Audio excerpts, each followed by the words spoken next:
Hello അസ്സാം വലൈക്കും. എന്തൊക്കെയുണ്ട് വിശേഷം? എല്ലാവർക്കും സുഖമാണെന്ന് വിശ്വസിക്കുന്നു. ഇന്നിതാ വളരെ എളുപ്പത്തിൽ ഉണ്ടാക്കാൻ പറ്റുന്ന ഒരു സ്നാക്കിൻ്റെ റെസിപ്പിയാണ് കാണിക്കുന്നത്. ഇതിൽ ഫില്ലിംഗ് ഒന്നും ആവശ്യമില്ല, പെട്ടെന്ന് ഉണ്ടാക്കിയെടുക്കാൻ പറ്റും. അപ്പോൾ അതിൻ്റെ കൂടെ നമ്മൾ ഇന്നത്തെ ഓർഡറും കൂടി കാണിക്കുന്നുണ്ട്. അപ്പോൾ വേഗം വീഡിയോയിലേക്ക് കിടക്കാം. ഇന്ന് കുറച്ച് പർച്ചേസും കാര്യങ്ങളെല്ലാം ഉണ്ടായിരുന്നു. അപ്പോൾ ഒരുപാട് പർച്ചേസ് ചെയ്തില്ല, ചെറിയ തോതിലുള്ള പർച്ചേസാണ് കേട്ടോ ഞാൻ ചെയ്യുന്നത്. അപ്പോൾ സവാള എല്ലാം തീർന്നിട്ടുണ്ടായിരുന്നു. അപ്പോൾ അങ്ങനെ കുറച്ച് വാങ്ങി. സവാളയൊക്കെ കൂടുതൽ വാങ്ങി വെക്കുന്നതാണ് നല്ലത്, ഇതുപോലെ സെയിലൊക്കെ ചെയ്യുന്നവർ. പിന്നെ ഉരുളക്കിഴങ്ങും ഒക്കെ വാങ്ങി, ഫ്രൂട്ട്സൊക്കെ വാങ്ങിയിട്ടുണ്ടായിരുന്നു. പിന്നെ ക്യാരറ്റും കൂടി വാങ്ങി. നമ്മൾ അധിക റെസിപ്പിയിലും ഉരുളക്കിഴങ്ങ്, ക്യാരറ്റ്, സവാള ഈ മൂന്ന് അധികം ഉണ്ടാകുന്നതുകൊണ്ട് അത് പെട്ടെന്ന് തീരുന്നു. പിന്നെ നമുക്കത് ആ മുട്ടയും കൂടി ആവശ്യമുണ്ട്, അതും കൂടി റെഡിയാക്കി. അപ്പോൾ നമ്മൾ ഇന്നത്തെ രാത്രി ഫുഡായിട്ട് ഇതാ ചപ്പാത്തിയാണ് കേട്ടോ ഞാൻ വാങ്ങിയതാണ്. അപ്പോൾ അത് ഉണ്ടെങ്കിൽ പിന്നെ ഒരു കറിയും കൂടി ഉണ്ടാക്കിയാൽ മതിയല്ലോ. പിന്നെ നമ്മൾക്ക് രാവിലേക്കുള്ള അരിയൊക്കെ അത് കുതിർത്തി വെച്ചത് നമ്മുടെ കൽത്തപ്പത്തിനുള്ളതാണ് കേട്ടോ. അതിന് വേണ്ടിയിട്ടുള്ള തന്നെ ആവിയിലും റെഡിയാക്കി. അപ്പോൾ എല്ലാം കഴിഞ്ഞ് ക്ലീനാക്കിയ ശേഷം ഞാനൊന്ന് കിടന്നുറങ്ങിയതാണ് കേട്ടോ. അപ്പോൾ രാവിലെ എണീച്ചിട്ട് ബാക്കി എല്ലാ പണികളെല്ലാം ഉണ്ട്. രാവിലെ തന്നെ അരിയെല്ലാം അരച്ച് കഴിഞ്ഞാൽ പിന്നെ ഞാനിതാ സവാളയെല്ലാം ഒന്ന് വഴറ്റി വെച്ചത്. ഈ സവാള ഇങ്ങനെ വഴറ്റി വെച്ചാൽ നമുക്ക് ഏത് വേണമെങ്കിലും പെട്ടെന്ന് ഉണ്ടാക്കിയെടുക്കാം. അപ്പോൾ എല്ലാം കൂടി ഒന്നിച്ച് വഴറ്റി റെഡിയാക്കി കേട്ടോ. പിന്നെ നമുക്ക് പച്ചമുളകാണ് ആവശ്യം. നമ്മൾ മെയിനായിട്ടുള്ള എല്ലാ സംഭവവും ഒന്ന് റെഡിയാക്കും. അപ്പോൾ പച്ചമുളകും ഇതുപോലെ കട്ട് ചെയ്ത് വെച്ചു. പിന്നെ നമ്മൾ വെളുത്തുള്ളി, ഇഞ്ചി പേസ്റ്റ് എല്ലാം റെഡിയാക്കി. അപ്പോൾ നമ്മൾ ഇവിടെ ആദ്യം ചിക്കൻ്റെ മസാലയാണ് കേട്ടോ ഉണ്ടാക്കുന്നത്. അതിൻ്റെ ഇടയിൽ തന്നെ നമ്മുടെ കൽത്തപ്പം കൂടി ഉണ്ടാക്കിയെടുക്കുന്നുണ്ട്. ഈ കൽത്തപ്പം ഉണ്ടല്ലോ, എന്നും അരി അരച്ചുണ്ടാക്കുന്നത് കൊണ്ട് തന്നെ അത് ഞാൻ അരിപ്പൊടി കൊണ്ടൊന്ന് ട്രൈ ചെയ്ത് നോക്കി. പക്ഷേ അത് ശരിയായിട്ടില്ല കേട്ടോ, അത് പൊങ്ങി വരുന്നില്ല. അപ്പോൾ അതിൻ്റെ കറക്റ്റായിട്ടുള്ള റെസിപ്പി ആർക്കെങ്കിലും അറിയുന്നുണ്ടെങ്കിൽ ഒന്ന് പറയണേ, ട്രൈ ചെയ്ത് നോക്കാം. നമ്മൾ ഫ്ലാറ്റിലൊക്കെ നിൽക്കുന്ന സമയത്ത് എപ്പോഴും ഇങ്ങനെ മിക്സിയുടെ സൗണ്ട് കേൾക്കുമ്പോൾ അയൽവാസികൾക്കെല്ലാം ഒരു ഡിസ്റ്റർബ് ആവില്ലേന്ന് വിചാരിച്ചിട്ട് ഒന്ന് നോക്കിയതാണ്. പക്ഷെ അത് ശരിയായിട്ടില്ല. പിന്നെ അതുമല്ല, നമുക്ക് എളുപ്പം അരിപ്പൊടി ആകുമ്പോൾ അധികം പണിയൊന്നും ഉണ്ടാവില്ലല്ലോ. പിന്നെ ഇതാ നമ്മുടെ മസാലയൊക്കെ റെഡിയായി. ചിക്കൻ്റെ മസാല റെഡിയായി, കട്ട്ലറ്റിൻ്റെ മസാല എന്നിട്ട് ഉണ്ടാക്കുന്നത്. അതും കൂടി ഉണ്ടാക്കി കഴിഞ്ഞാൽ നമ്മൾ ഏകദേശം പണികളെല്ലാം റെഡി ആയിട്ടുണ്ട്.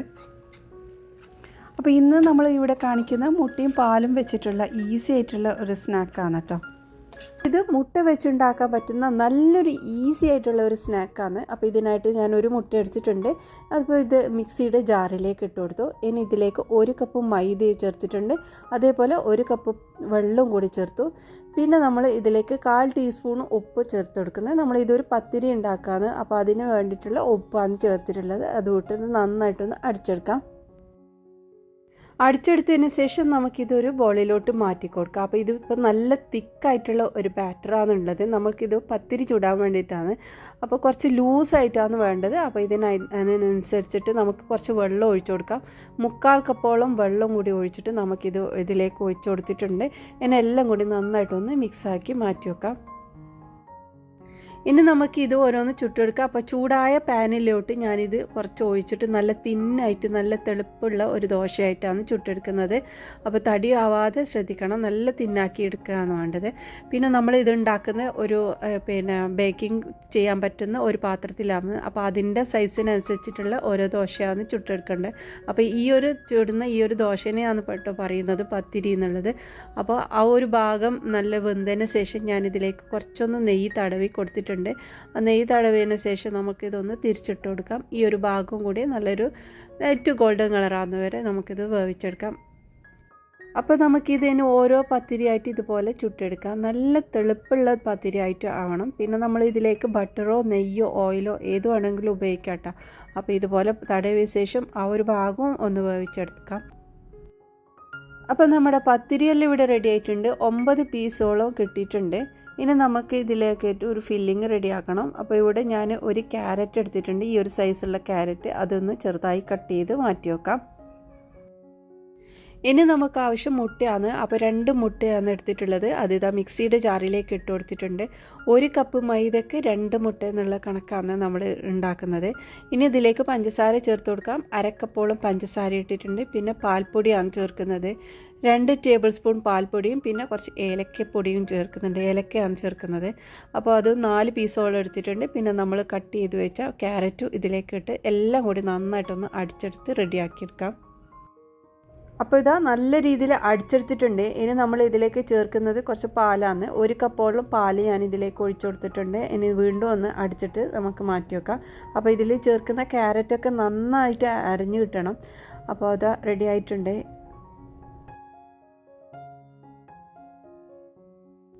ഇനി നമുക്ക് ആവശ്യം കുറച്ച് അണ്ടിപ്പരിപ്പ് മുന്തിരിയാണ്. അപ്പോൾ പാനിലോട്ട് കുറച്ച് നെയ്യ് ഒഴിച്ചു കൊടുത്തിട്ടുണ്ട്. 1 ടീസ്പൂൺ നെയ്യ് ഇട്ടിട്ടുണ്ട്. ഇതിലേക്ക് നമ്മൾ എടുത്ത് വെച്ച അണ്ടിപ്പരിപ്പ് മുന്തിരി ഇട്ട് നന്നായിട്ടൊന്ന് വറുത്ത് കോരി മാറ്റാം. ഇത് നമ്മൾ ഇതിലേക്ക് ഡെക്കറേഷൻ ചെയ്യാനാണ്. ഇനി നമ്മൾ ബേക്ക് ചെയ്യുന്ന പാത്രത്തിലേക്ക് അടിയിലൊന്ന് ഒട്ടിപ്പിടിക്കാതിരിക്കാൻ വേണ്ടി ഞാൻ ഒരു ബട്ടർ പേപ്പറും കൂടി വെച്ചിട്ടുണ്ട്. അതിലേക്ക് നമ്മൾ കുറച്ചൊന്ന് നെയ്യ് തടവി കൊടുക്കാം. ഇനി ഇത് ഉണ്ടാക്കുന്നത് എങ്ങനെയാണെന്ന് വെച്ചാൽ നമ്മളിതാ ചുട്ട് വെച്ച ഓരോ പത്തിരി ഇതിലേക്ക് വെച്ചിട്ടുണ്ട്. ഒരു പത്തിരി വെച്ച് അതിൻ്റെ മുകളിലോട്ട് കുറച്ച് നമ്മൾ അടിച്ചു വെച്ച ഈ ഒരു പാലും മുട്ടയും കൂടി ചേർത്തത് ഇതിലേക്ക് ഒഴിച്ചു കൊടുക്കാം. ഇനി നമ്മൾക്ക് ഇതിൻ്റെ മുകളിലോട്ട് ബാക്കിയുള്ള ഓരോ ലെയറും വെച്ച് നമ്മൾക്ക് ഈ ഒരു ഫില്ലിങ് ഇത് ഫുള്ള് ഇത് കവർ ചെയ്തെടുക്കേണ്ടതാണ്. അപ്പോൾ ഇതിൻ്റെ ഗ്യാപ്പിൽ നമ്മൾ ഈ ഒരു കൂട്ട് ഒഴിച്ചു കൊടുക്കുകയാണ്. ഇത് സംഭവം വളരെ ഈസി ആയിട്ട് ഉണ്ടാക്കാൻ പറ്റുന്ന ഒരു സ്നാക്കാണ്. കുട്ടികൾ സ്കൂൾ വിട്ട് വരുന്ന സമയത്ത് പെട്ടെന്ന് ഉണ്ടാക്കി കൊടുക്കാൻ പറ്റും. അതുപോലെ ഗസ്റ്റിനൊക്കെ ഉണ്ടാക്കി കൊടുക്കാനും പറ്റുന്നതാണ്. ഇതിൽ നമുക്ക് ഇപ്പോൾ ക്യാരറ്റ് ഇതുപോലെ അടിച്ചെടുക്കണം തന്നെ ഇല്ല. ഗ്രേറ്റ് ചെയ്തിട്ട് വേണമെങ്കിൽ അങ്ങനെ ഇതിലേക്ക് പാലിലേക്ക് മിക്സ് ആക്കിയിട്ട് അങ്ങനെ ചേർത്ത് കൊടുക്കാനും പറ്റും.